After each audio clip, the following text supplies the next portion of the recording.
Have you ever met someone who was irrationally hateful toward you and you had no idea why? How do you deal with something like that? You say radon is silent but deadly, but then you expect me not to make farting noises with my mouth? What is this? You know what? We're not gonna die of radon. We're gonna die of boredom. Alright? And if I had a gun with 2 bullets and I was in a room with Hitler, Bin Laden, and Toby, I would shoot Toby twice. No, that's not. Okay, You alright. were really funny and then you went too far. Irrational hatred is the turd in the punch bowl of our otherwise beautiful shared human experience. We just have this capacity to get weird and worked up with each other over things that really shouldn't be that big a deal, even in disagreement. And historically, one of the things that's really tripped a lot of people's triggers is this whole Jesus and Christianity thing that we talk about so much. And so we're looking at a passage today that I think lends itself to asking the question, why do people get so upset sometimes about Jesus and Christianity? And what, if anything, can Christians do about it? Specifically, we're going to be in Acts 17, verses 1 through 15, and you are literate. So I'm going to let you do it yourself using the following 5-second reading intermission. Go.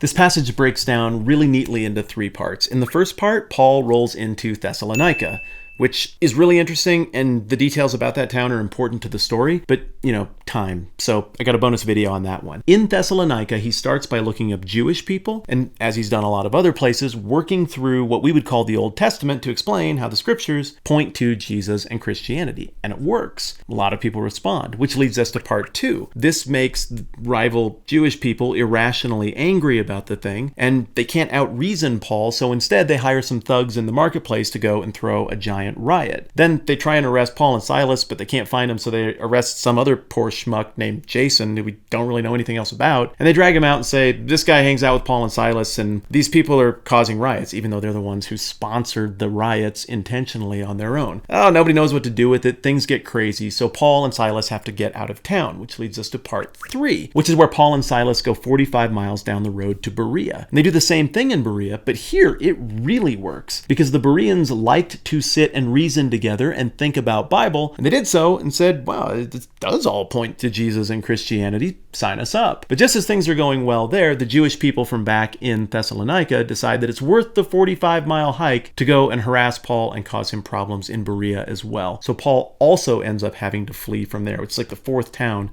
he's had to flee from so far. I think this one is in here most of all because it establishes this pattern in the middle of Acts that Paul took the message of Jesus to places, some people responded, and some people got really insanely angry about it. That's a follow-through on Luke chapter 8, where Jesus gave the parable of the sower, indicating that some people are going to like this, some people are really going to not like this, and that's not an indictment on the quality of God's message of grace.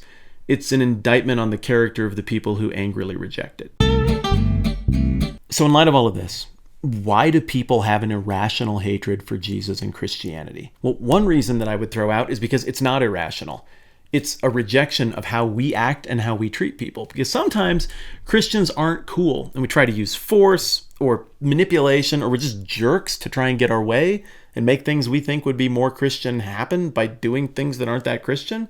That irritates people because it seems hypocritical and controlling, and nobody likes that. And in those situations, I think people have a legitimate gripe. But there are other reasons as well that I think are a little less rational or a little less honest. For example, Christianity just comes with the assumption that there's somebody who's better than us and that it's God. That God is king and we're not, and doing Christianity means we bend the knee to a power greater than ourselves. I think that's hard for everybody, but I think some people just really won't go for that, and their refusal to go for that is manifested in a weird threatened anger and lashing out. A third reason is that I think a lot of us are very vested in the evil of the world. I mean, not intentionally, not in the worst, most awful, odious stuff, but I just mean in the institutions that involve tension and friction and violence and not liking other people. And if the Jesus grace gospel thing really happened, it would bust up that racket. The second question today is, how can Christians respond to this irrational hatred when it happens? Number one, don't be a jerk. Easiest thing in the world is to think that we're entitled to it if somebody else is a jerk to us. Oh, you were irrationally hateful? Well, then I get to be irrationally hateful back. And those can be the ground rules of the world, I guess. But for Christians, it doesn't make sense because we're recipients of the grace of God and we're supposed to give away the grace of God. So I guess the second thing, I already talked about it, is grace. That's our trademark. That's what we do. That's how we're known. And that means that third thing, sometimes we're just going to have to eat it. We're going to have to take it. People are going to get irrationally angry. They're going to want to do mean things to us. And we have to decide, do I want to play the short game and get my way? Or do I want to play the long game? And sometimes, maybe not every time, just take it in the interest of something that matters more. Live with a little bit of criticism. Not respond to the nasty, stupid remark on the internet. Or respond with grace and consideration.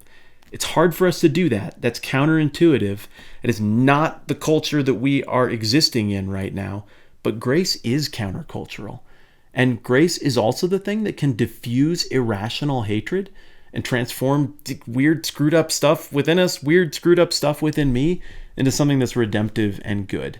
Irrational hatred is part of the deal. We're going to run into it. We should respond to it with grace. And I hope that because of the hope we have in God as Christians, we never duplicate it ourselves. If you think I've earned it, I would love to have your subscription. And don't forget the bonus video on Thessalonica. I think that's plenty.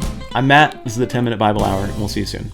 You say radon is silent but deadly, and then you expect me not to make farting noises with my mouth? What is this? You know what? We're not going to die of radon. We're going to die of boredom. Right? And if I had a gun with two bullets, and I was in a room with Hitler, Bin Laden, and Toby, I would shoot Toby twice. Okay, all right. Really funny, and then you went too far.